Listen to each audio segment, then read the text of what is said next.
ព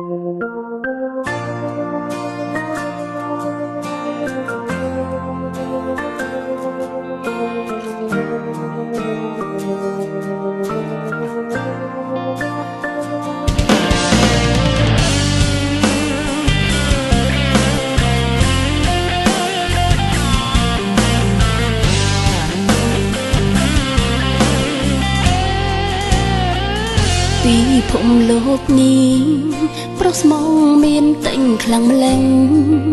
បើឲ្យមានច្រើនជាងនេះតើវាមិនបានទេអីផែនដីតែមួយមនុស្សប្រុសរស់គូនឹងស្រីតែឆ្ងល់ត្រង់ចិនភាំងក្តី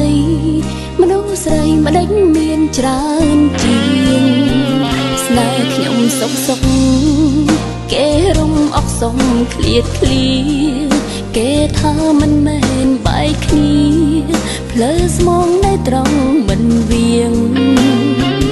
គេចង់នៅស្ងាត់មួយពេលម្នាក់ឯងល្អជាងគេប្រាំខ្ញុំថាមិនអៀងប៉ុន្មានថ្ងៃទៀតជួបវិញ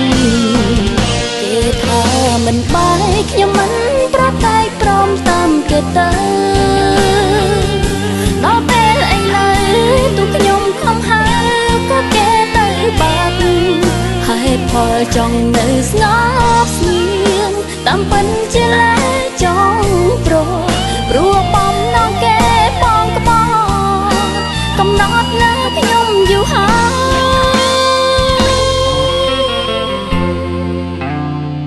ល្ងងម្លេះខ្ញុំអើយនេះហើយជាលែងប្របែកុំជឿស្អែកឬខានស្អែកគេនឹងត្រឡប់បកក្រោយខំដៃចំណាំមិនមែនកាយកស